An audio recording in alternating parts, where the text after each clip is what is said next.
confronte à une énorme vérité et pose deux questions pénétrantes, 2:6 à 7. Mais vous avez déshonoré les pauvres. Les riches ne vous oppriment-ils pas, et n'est-ce pas eux qui vous traînent devant les tribunaux? Ne blasphème-t-il pas la bonne réputation qui vous a été invoquée?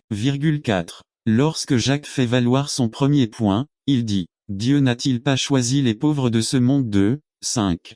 James semble suivre Luc et non Matthieu à ce stade. N'attendez pas qu'il soit trop tard. Devenez membre de la chaîne Today et bénéficiez de réconfort et de soutien dans les moments difficiles. Cliquez sur le lien dans la description de la vidéo. Mardi 9 avril 2024 page 3-5. Matthieu 5:3 dit, Bienheureux les pauvres en esprit, car le royaume des cieux est à eux. Luc 6:20, cependant, dit, Bienheureux les pauvres. Point final. C'est ce que souligne Santiago. Et tu sais quoi dit Jacques? Les pauvres sont ceux que Dieu favorise. Le but de Jacques 2:5 n'est pas que la situation économique donne aux pauvres le droit au salut. Jacques ajoute un élément que ni Matthieu ni Luc ne contiennent. Jacques dit que les pauvres sont favorisés par Dieu non pas parce qu'ils sont pauvres, mais parce que ils sont les héritiers du royaume que Dieu a promis à ceux qui l'aiment. En d'autres termes, ils aiment Dieu, mais plus important encore, ils sont riches en foi. Choisis parce qu'ils sont riches dans le domaine de la foi. Ils reposent sur les promesses de Dieu. Son espérance est vivante lorsqu'il s'agit du futur royaume de Dieu. Ce sont eux qui répondent le plus à la promesse de l'espérance à venir. Ce texte pose problème à beaucoup car il semble exclure les riches du royaume. Santiago parlait d'une réalité de son époque qui peut être une réalité aujourd'hui. L'homme riche était en dehors du royaume au temps de Jacques pour les péchés suivants. Jacques 2:6. Il méprisait les pauvres. Ils l'ont opprimé ou exploité. Il a utilisé les tribunaux pour en profiter. Ils ont blasphémé le nom de Dieu en prétendant avoir la foi de Jésus, mais dans leur action, ils ont nié son efficacité. Le sage avait déjà dit, Prof 17:5. Celui qui se moque du pauvre déshonore son Créateur et ne restera pas impuni. Et si le riche d'aujourd'hui place sa confiance dans l'autorité qu'il a pour garantir son argent et dans le procès in libertà continue en disant, si les chrétiens s'unissaient, nous réaliserions n'importe quoi. Nous aurions Marc 15, 29-4 sa mort approchait.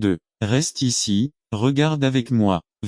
38 une instruction spécifique pour rester dans un certain endroit pour prier. Des instructions qu'ils n'ont pas suivies, parce que la fatigue les a vaincus. Monsieur 14, 37 puis il arriva et les trouva endormis. Et il dit à Pierre, Simon, tu dors. N'avez-vous pas pu regarder 1h03? Jésus attendait ses intimes, qu'il prie pour le professeur et pour qu'il ne tombe pas en tentation. 4 Jésus est venu 3 fois et a constaté que ses disciples dormaient tout. Ils dormaient quand ils devaient prier.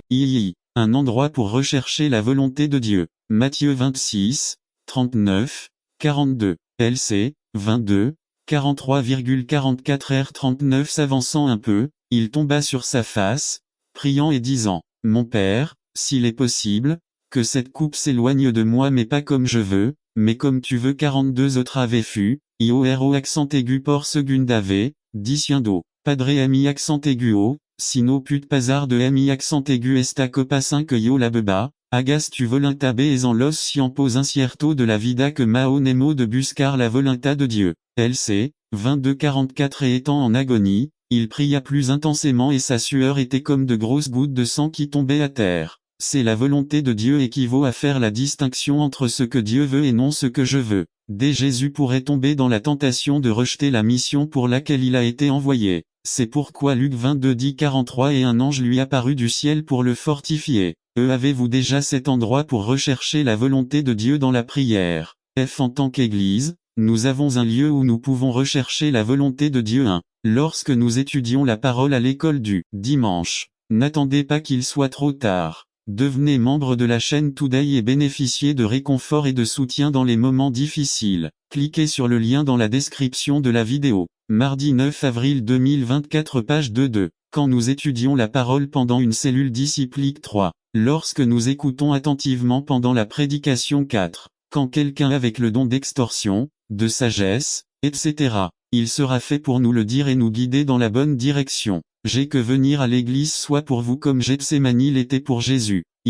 Un endroit où il a été trahi. Mt. 26, 45 puis il vint vers ses disciples et leur dit, Dors maintenant et repose-toi. Voici, l'heure est venue et le Fils de l'homme est livré entre les mains des pécheurs. 46 Lève-toi, allons-y. Voyez, celui qui me trahit s'approche. À quelle tristesse de penser que cette place particulière de Jésus a été révélée par un traître. B. Alors qu'il donne déjà à ses disciples la permission de dormir, Judas Iscariote s'approche et Jésus demande à ses disciples de se lever. C. Il a été trahi par un baiser. Il est d'usage de s'embrasser sur la joue entre personnes qui s'estiment. Il semble que cette coutume soit encore pratiquée parmi les peuples du Moyen-Orient. D. Je voudrais vous dire que cette possibilité n'existe pas dans les églises, mais je vous mentirais. Il y a un certain nombre de personnes qui refusent de retourner dans une église à cause d'une expérience amère. C'est tellement réel que Jésus a parlé du blé et de l'ivraie, des moutons et des chèvres, etc.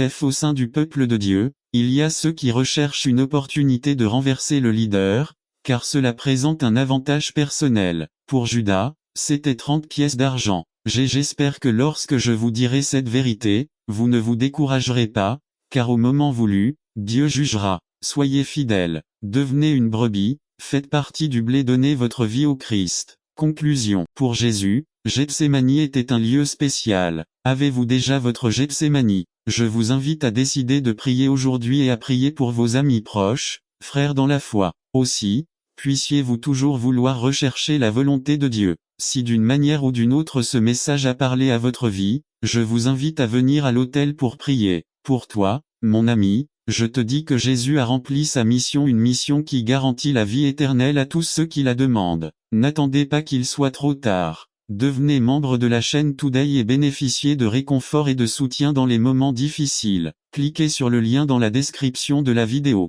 Mardi 9 avril 2024, page 3. Dans le four des épreuves résumé. Beaucoup d'entre nous ignorent que dans le four des épreuves, le Seigneur veut utiliser ce four.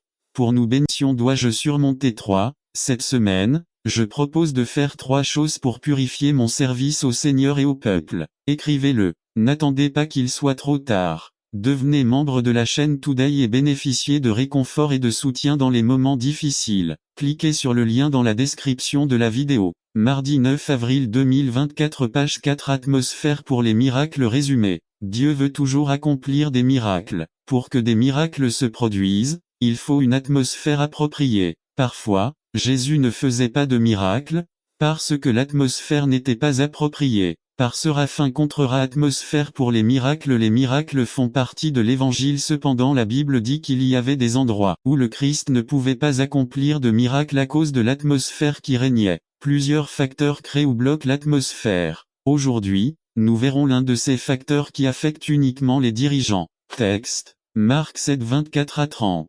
Introduction. A. Qu'est-ce qui produit un miracle? B. Pourquoi certains miracles ne se produisent-ils pas? C. Vivons-nous à une époque de miracles? D. Quelle est l'atmosphère qui doit prévaloir pour que les miracles se produisent? L'atmosphère pour que les miracles se produisent. I. Atmosphère publicitaire gratuite. Marc 7, 24-24. Il partit de là et se rendit dans la région de Tyr et de Sidon. Il est entré dans une maison et il ne voulait pas que quiconque le sache, mais il ne pouvait pas se cacher. Et à Salomon, c'est lui-même qui a donné envie au roi de le tuer, et c'est pourquoi il a dû fuir en Égypte. Application. 3 choses sur lesquelles nous pouvons réfléchir et apprendre de cette partie. 1. Que les bénédictions et les ministères du Seigneur viennent à travers lui et en son temps. 2. N'utilisons pas les bénédictions pour lutter ou essayer de susciter l'envie chez les autres. 3. Quel sera l'héritage que nous laisserons à nos enfants? Sera-t-il plein de richesses spirituelles ou les laisserons-nous avec un cœur matérialiste, égoïste et fier, loin de Dieu? Pro 10, 22. La bénédiction du Seigneur est ce qui enrichit et n'ajoute pas de tristesse. 2. Apprendre les bases de la vie. 2. Chr 10. Roboam commet 3 erreurs qui sont un coup dur pour lui et pour le royaume. Rapporter les événements du chapitre 10. 1. Il n'a pas consulté Jéhovah. 2. Il a demandé conseil aux anciens, à ceux qui étaient déjà au courant de l'affaire, mais il n'y a pas réfléchi. 3. Il a demandé conseil aux inexpérimentés, il ne les a pas discernés et écoutés. B. Le résultat de sa décision a été terrible. 1. Le royaume était divisé. N'attendez pas qu'il soit trop tard. Devenez membre de la chaîne Today et bénéficiez de réconfort et de soutien dans les moments difficiles. Cliquez sur le lien dans la description de la vidéo. Mardi 9 avril 2024, page 1 à 2. Tribus au sud, Judas et Benjamin. B. 10 tribus au nord. 2. Il dut quitter Sichem. Moment-là, peut-être pensait-il au temps qu'il perdait, à écouter Jésus-Christ parler alors qu'il devait raccommoder, nettoyer les filets, tout préparer pour repartir. Peut-être qu'il pensait à sa situation financière, il n'avait rien attrapé et il n'avait pas pu faire des affaires et il y avait des choses à payer, il y avait des employés à payer. Et là, il perdait du temps à écouter Jésus-Christ parler et parler. Combien ses pensées devaient être nombreuses et variées. Mais Pierre ne savait toujours pas clairement qui était Jésus-Christ. Pierre ne se doutait pas qu'il était à côté du Dieu des cieux, de la terre et de la mer. Pierre ne savait pas qu'un travail réussi est proche de Dieu. La Bible dit que Jésus-Christ finit de donner ses enseignements et dit à Pierre, « Mets au large, et jette tes filets pour attraper du poisson. » Simon répondit et lui dit, « Maître, nous avons travaillé toute la nuit, et nous n'avons rien attrapé, mais, sur ta parole, je jetterai le filet. » Et quand ils l'eurent fait, ils enfermèrent une grande quantité de poissons, et leur filet se brisait. Combien de fois nous retrouvons-nous comme Pierre, fatigués, inquiets, sans aucun espoir, sans travail, avec de gros problèmes économiques que nous ne savons pas comment résoudre et nous oublions Dieu, nous oublions de le mettre en premier. Nous oublions que seuls les proches de Dieu peuvent trouver le travail avec succès. Mettez Dieu en premier dans votre vie et vous verrez ce que signifie avoir un travail réussi. Dieu est le pourvoyeur par excellence et en étant proche de lui nous pouvons trouver la solution à tous nos besoins. 2. Près de Dieu est la nourriture en abondance. La Bible dit que Jésus-Christ était parti dans un endroit éloigné et désert mais même là, le peuple, les multitudes, le suivirent. Il eut compassion d'eux et guérit leurs malades. Il y avait ces gens qui écoutaient Jésus-Christ et avec lui ils ne se souciaient pas du temps, ils ne se souciaient pas de leurs besoins, ils avaient soif, affamés de la parole de Dieu. Le soir venu, ses disciples s'approchèrent et lui dirent, « Le lieu est désert et l'heure est passée, renvoyez la foule, afin qu'elle aille dans les villages et achète de la nourriture. » Jésus leur dit, « Vous n'avez pas besoin de partir, vous leur donnez à manger. » Et ils dirent, « Nous n'avons que 5 pains et 2 poissons. » Jésus-Christ est le Dieu Tout-Puissant, n'attendez pas qu'il soit trop tard. Devenez membre de la chaîne Today et bénéficiez de réconfort et de soutien dans les moments difficiles. Cliquez sur le lien dans la description de la vidéo. Mardi 9 avril 2024 page 3 Jésus-Christ est le pourvoyeur, le Jéhovah-Jire de l'Ancien Testament. Jésus-Christ est le Dieu d'abondance. Jésus-Christ prit ses pains et ses poissons et après avoir prié il les donna à la foule et le grand miracle de la multiplication se produisit. La Bible dit que 5000 hommes mangèrent, sans compter les femmes et les enfants, et qu'il restait 12 paniers. Cela nous montre que la nourriture se trouve en abondance près de Dieu. Peut-être que vous vous retrouvez avec des besoins matériels, des besoins spirituels ou des besoins physiques et que vous ne savez pas comment résoudre votre problème. Vous devez vous approcher de Jésus-Christ, car Jésus-Christ est Dieu et près de Dieu se trouve la nourriture en abondance. Dieu est le pourvoyeur par excellence et en étant proche de lui nous pouvons trouver la solution à tous nos besoins. Près de Dieu est la maison heureuse. Dans certaines maisons j'ai lu un panneau qui dit « Dieu soit l'hôte invisible de cette maison » et avec ce panneau les habitants de cette maison veulent que Dieu soit là avec eux car ils reconnaissent la grande importance de la présence de Dieu pour une maison heureuse. Dans le livre des 2 rois, au chapitre 4, nous trouvons une histoire d'une grande importance pour nous. Ce passage biblique nous parle d'une femme connue sous le nom de Sunamite. On l'appelait ainsi parce qu'il vivait dans la région de Sunem. C'était une femme importante, ce qui veut dire qu'elle était une femme riche et qu'elle était aussi une femme pieuse car elle aimait écouter le prophète Élisée. Elle a insisté pour que le prophète mange chez elle et que lorsqu'il passerait par là, il viendrait manger. Mais cette femme voulait quelque chose de plus, elle voulait avoir la présence de Dieu dans sa maison, ici représentée en la personne du prophète Élisée car elle savait qu'une maison ne peut être heureuse que si Dieu y est. Pour cette raison, elle a parlé à son mari et a demandé la permission de construire une pièce pour que lorsque le prophète passait par là,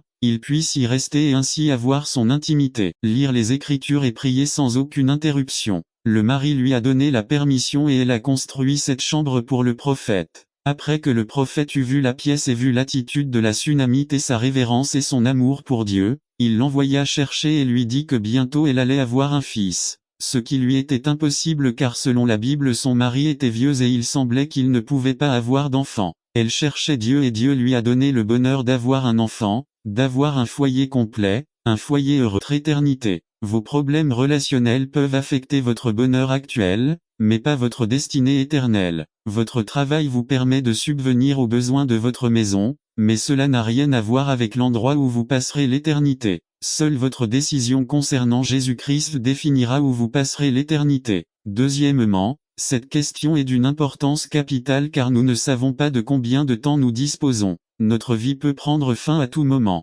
Une crise cardiaque, un accident, un anévrisme, une syncope. Tout ce que Dieu a à dire, c'est un seul mot et votre vie prendra fin, peu importe à quel point vous vous portez bien en ce moment. Ne vous croyez pas que vous aurez une autre chance. Alors tournez-vous vers Christ dès maintenant si vous n'avez pas encore donné votre vie à Christ. 3. Notre travail le plus urgent est d'atteindre les autres. Paul a dit 2 Cor 5, 11. Il n'y a pas de plus grande motivation pour parler du Christ aux autres que de réaliser ce qui est en danger. Nous n'essayons pas d'atteindre les autres pour agrandir notre Église. Nous ne voulons pas gonfler notre ego. Nous évangélisons parce que nous essayons désespérément de sauver les gens de la colère de Dieu. Alors, si vous savez que quelqu'un fera face à la colère de Dieu s'il ne se repent pas et ne recherche pas la miséricorde de Jésus-Christ, resteriez-vous silencieux même en sachant le danger dans lequel il se trouve? 4. Même si aujourd'hui il semble que le mal triomphe, nous ne devons pas nous décourager. Le jour du jugement est proche. Les hommes peuvent penser ce qu'ils veulent sur ce qui est bon ou mauvais. Cependant, Dieu reste impassible. Le bien est bien, le mal est mal, et seul Dieu peut le définir. Le seul juge juste tranchera. C'est un grave avertissement pour les méchants. Mais c'est un ancrage solide dans les violentes tempêtes, un savoir que nous avons un pasteur aimant, a eu tant à offert sa vie pour nous, c'est la plus grande expression d'amour que nous pouvons recevoir du Père de établir une relation. Pour chaque relation il est nécessaire de connaître la personne et pour que l'autre personne vous reconnaisse il doit avoir une communion continue pour ne pas attendre qu'il soit trop tard. Devenez membre de la chaîne Today et bénéficiez de réconfort et de soutien dans les moments difficiles. Cliquez sur le lien dans la description de la vidéo. Mardi 9 avril 2024 page 1 qui peut être réalité. Comment établir une bonne relation? Pour que la relation soit fructueuse, il doit avoir engagement et fidélité des deux parties. De la part de Dieu, il n'y a aucun problème dans sa fidélité et sa engagement.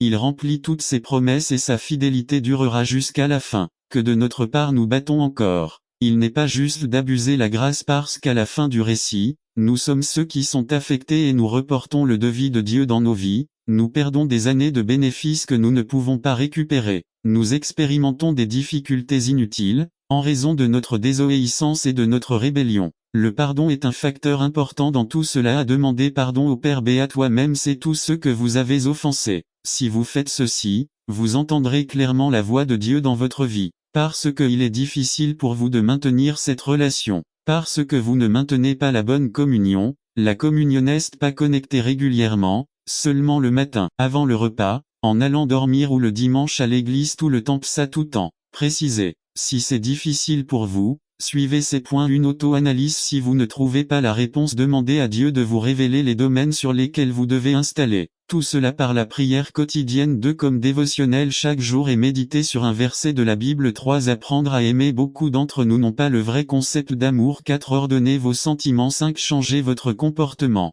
N'attendez pas qu'il soit trop tard. Devenez membre de la chaîne Today et bénéficiez de réconfort et de soutien dans les moments difficiles. Cliquez sur le lien dans la description de la vidéo. Mardi 9 avril 2024 page 2 il y a de nombreux domaines qui nous affectent mais nous devons travailler sur eux. Certains sont en addiction 2 attitudes 3 peur 4 en science 5 faux concepts. Nous devons être fermes et renforcer cela 1 l'estime de soi 2 tous les aspects créatifs 3 persévérance. Pouvoir personnel 4 joie constante psaume 119 105,112 et Jacques 1 à 2. Tout cela vous conduira à avoir la paix intérieure donc la voix de Dieu sera bien audible à vos oreilles spirituelles. Et avec certitude à tout moment, vous pouvez être guidé par le bon berger. Il est là pour éclairer notre chemin. Si nous tombons, il est prêt à tendre sa main pour nous ressire. Quand nous sommes blessés, il a sa pommade d'amour pour guérir chaque blessure, qu'elle soit émotionnelle, spirituelle ou physique. Dites-moi pourquoi ne pas établir cette relation pour la première fois ou retourner dans leur giron pour être guéri.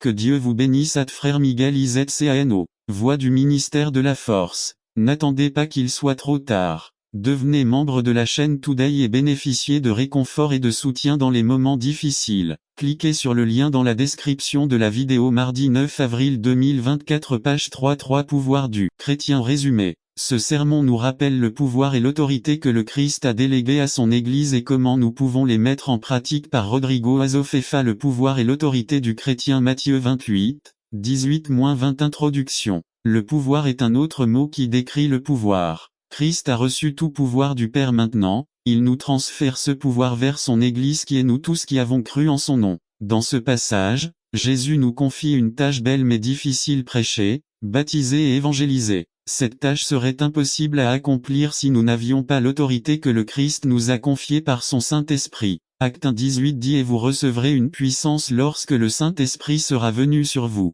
Pour rendre possible le succès de cette mission, il est nécessaire de mettre en pratique les pouvoirs suivants qui résident dans le chrétien. Pouvoir de l'humilité. Ce qui définit notre humilité n'est pas ce que nous possédons matériellement ou intellectuellement mais notre dépendance totale à l'égard du Seigneur. Reconnaissez que nous sommes nous-mêmes. Connaître la parole de Dieu ne peut pas être un événement ou une expérience ponctuelle. Lire ou savoir avec certitude doit être un processus. N'attendez pas qu'il soit trop tard. Devenez membre de la chaîne Today et bénéficiez de réconfort et de soutien dans les moments difficiles. Cliquez sur le lien dans la description de la vidéo. Mardi 9 avril 2024, page 1 continue où elle prend le relais et soumet tous les sens de l'être humain à sa volonté. 1 Corinthiens 2 12-13. Nous sommes bénis lorsque la parole est au centre de notre vie et que nous la lisons avec certitude. Psaume 1, 1-2. Josué 1, 8-2. Ceux qui entendent les paroles de la prophétie présent, actif, participe. GKAQO écoute. L'audition dont il est question renvoie à l'audition qui correspond à la révélation sous sa forme d'appropriation. Habituellement, les êtres humains entendent et peuvent oublier ce qu'ils entendent. Entendre le Seigneur parler est ce qui fait référence à l'audition spirituelle, et non à l'audition avec le sens auditif naturel. L'audition dont nous parlons fait référence à la révélation que l'esprit reçoit en écoutant la parole de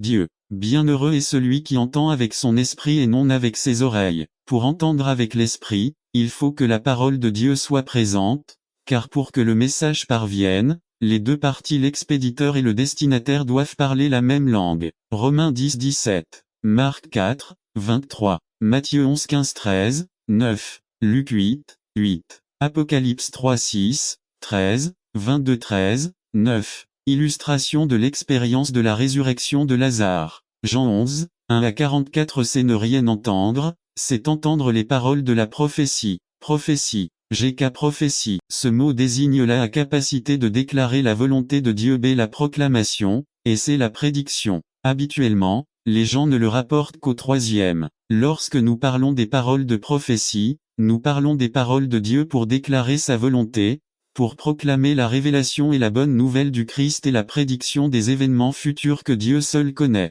Autrement dit, nous devons entendre les paroles de la prophétie qui édifient, exhortent et consolent. 1 Corinthiens 14, 3. Pierre dit: nous avons donc la parole de prophétie la plus certaine, à laquelle vous feriez bien de prêter attention comme à une lampe qui brille dans un lieu obscur, jusqu'à ce que le jour se lève et que l'étoile du matin apparaisse à vos yeux. Cœur 2 Pierre 1, 19-3. Garde les choses qui y sont écrites. Présent, actif, participe. G4 sauvegarder, surveiller et protéger. La notion d'épargne comporte en elle une mise en pratique. J'économise pour travailler, pas pour stocker, comme cela se fait couramment. Deutéronome 29-9. 1 Roi 2, 3. Garder les choses qui y sont écrites nous préserve du péché. Psaume 119-11. Jésus a parlé de ceux qui entendent la parole en esprit et la gardent pour la mettre en pratique sont bénis. Luc 11-28. Pourquoi est-il nécessaire de lire, d'entendre et de garder? Parce que le temps Gekakero est proche. Le temps de Dieu est proche, pas celui des hommes. Tout va mieux au temps du Seigneur. Si nous sommes dans l'esprit, nous pouvons nous attendre activement à Dieu, et non pas passivement. Nous n'attendrons pas comme les paresseux qui attendent sans rien faire, mais nous ferons comme il est dit dans Romains 13 11-14. N'attendez pas qu'il soit trop tard. Devenez membre de la chaîne Today et bénéficiez de réconfort et de soutien dans les moments difficiles. Cliquez sur le lien dans la description de la vidéo. Mardi 9 avril 2024, page 2. Et faites tout cela, connaissant l'heure, car il est temps de se réveiller du sommeil parce que, maintenant le salut est plus proche de nous que lorsque nous croyions. 12 La nuit est loin, et le jour est proche. Rejetons donc les œuvres des ténèbres et revêtons les armes de la lumière. 13 Marchons décemment, comme en plein jour, sans orgie ni ivresse, ni dans la promiscuité sexuelle ni dans la luxure, ni dans les querelles ni dans l'envie. 14 Mais revêtez-vous du Seigneur Jésus-Christ, et ne pensez pas à subvenir aux convoitises de la chair. Vous êtes plus que bénis par ce que vous lisez, entendez et gardez les paroles de la prophétie, car le moment approche. Maranatha. Le Christ arrive bientôt. N'attendez pas qu'il soit trop tard. Devenez membre. Être parti, il oublie immédiatement quel genre de personne il est de. Positif. La bénédiction de celui qui entend ou lit est fait, 1,25, mais celui qui regarde attentivement la loi parfaite, la loi de la liberté, et qui y demeure, n'étant pas devenu un auditeur oublieux mais un exécutant efficace, celui-ci sera béni dans ce qu'il fera. N'attendez pas qu'il soit trop tard. Devenez membre de la chaîne Today et bénéficiez de réconfort et de soutien dans les moments difficiles. Cliquez sur le lien dans la description de la vidéo. Mardi 9 avril 2024 page 2-3. Pour l'exemple négatif, utilisez l'illustration du miroir. Avant de continuer, il faut savoir ce qu'était un miroir dans l'Antiquité, pas comme celui accroché au mur d'une salle de bain, parfois en pleine longueur, où il y a de la lumière et où tout est visible clairement. 4. Dans l'Antiquité, le miroir était une plaque de bronze, généralement ronde et polie jusqu'à ce qu'elle produise le reflet ou les traits du visage de la personne. Cette plaque se trouvait généralement dans les lieux publics, pas dans les maisons, sur une table, et les gens devaient se pencher pour la voir. 5. Comme il y en avait toujours plusieurs qui voulaient se voir, même par curiosité, généralement les gens se regardaient en passant, les traits de leur visage ou la réalité de leur état facial n'apparaissaient pas avec clarté ou détail. Conclusion. Relisons 1,23 à 24. Car si quelqu'un écoute la parole et ne la met pas en pratique, il est comme un homme qui regarde son visage naturel dans un miroir, car après s'être regardé et être parti, il oublie immédiatement quel genre de personne il est. Le contexte parle d'une personne qui n'a pas eu le temps de se regarder attentivement devant le miroir, contrairement à celui qui regarde attentivement en 1,25. Il ne se rendait pas compte s'il boiterait, ses cheveux se dressaient d'eux. Le contexte parle donc d'une positif ou négatif à positivement. Le zèle peut conduire une personne à imiter la noblesse de caractère ou à reproduire des actes de bravoure, que ce soit dans la promotion d'une bonne cause ou dans la défense d'innocents. 2. Le zèle au service de Dieu a conduit des milliers de missionnaires à travers le monde jusqu'à donner leur vie. À cause de son zèle, de nombreux martyrs moururent sur le bûcher. 3. Zelo, vu positivement, est le même mot qui apparaît dans Jean 2,17 lorsque Jésus fit sortir les vendeurs du temple. C'est une sainte colère qui poussa Jésus à défendre le droit des païens d'adorer dans la cour des païens qui étaient occupés par des vendeurs, exprès, pour les empêcher d'entrer dans le temple pour adorer. Le mot grec zelo peut cependant avoir des connotations négatives. Lorsque cela se produit, cela est généralement accompagné d'un adjectif qualificatif négatif. 5. Comment savons-nous alors que zelo à Santiago est utilisé avec des connotations négatives? En raison de l'adjectif qualificatif qui l'accompagne, jalousie amère. 6. Nous devons souligner qu'il existe une ligne très fine qui distingue le zèle positif du zèle négatif. D'autres voulaient sûrement jouer au football comme Hugo Sánchez. Chacun de nous connaît des personnes que nous admirons énormément. J'ai aussi eu et j'ai encore des gens dans ma vie qui m'ont donné le bon exemple, spirituellement, et j'espère pouvoir les imiter. Ce sont des gens comme mes parents, mes professeurs et d'autres. Le plus grand exemple de tous est le Seigneur Jésus-Christ, et je dois toujours essayer de vivre avec la question: que ferait Jésus à l'esprit? Aujourd'hui, nous examinerons l'exemple de 3 hommes dans notre passage, Timothée, Épaphrodite et Paul. Nous verrons qu'ils ont vécu une vie caractérisée par leur dévouement au service de Dieu et des autres. Nous devons vivre une vie 100% dédiée au Christ et à ses desseins. Lisez Philippiens 2, 19 à 30. Prière. Le contexte du passage: il y a un mois, 27 à 30. Combattez pour la foi de l'évangile avec une unité courageuse. V27-2. Il y a 3 semaines. 2, 1 à 11. L'exemple du Christ. Humilité. V3-3. Il y a 2 semaines. 2, 12 à 18. Luminaire dans le monde. V15. Juste parce que les personnes que nous verrons aujourd'hui sont des hommes, cela ne veut pas dire que les femmes et leurs services ne sont pas importants. Durant le ministère de Paul, nous voyons également plusieurs femmes et leurs services pour le Seigneur. Par exemple Lydia, qui était depuis le début de l'église de Philippe. Actes 16, 14 à 15. Priscille, qui, avec son mari Aquila, étaient les collaborateurs de Paul. Rome 16, 3. Loi et Eunice, les collaboratrices de Timothée. Grand mère et mère qu'il a élevé de bonne foi. 2 Tim 1, 5. L'exemple suprême est celui du Christ, mais nous avons aussi des exemples d'autres humains qui ont suivi le Christ. N'attendez pas qu'il soit trop tard. Devenez membre de la chaîne Today et bénéficiez de réconfort et de soutien dans les moments difficiles. Cliquez sur le lien dans la description de la vidéo. Mardi 9 avril 2024 page 1. L'exemple de Timothée. V19 à 24. A. Le parcours de Timothée. 1. Nous avons déjà vu que sa grand-mère et sa mère craignaient Dieu et l'élevaient de la bonne manière. 2. La première mention de Timothée se trouve dans Actes 16 1-4. Il est allé avec Paul pour apprendre de lui dans le ministère, comme un fils apprend le travail de son père. 3. Timothée était jeune et il entretenait une relation père-fils avec Paul 15 ans après avoir rejoint Paul. Il reçut les lettres de I et de Timothée dans lesquelles Paul le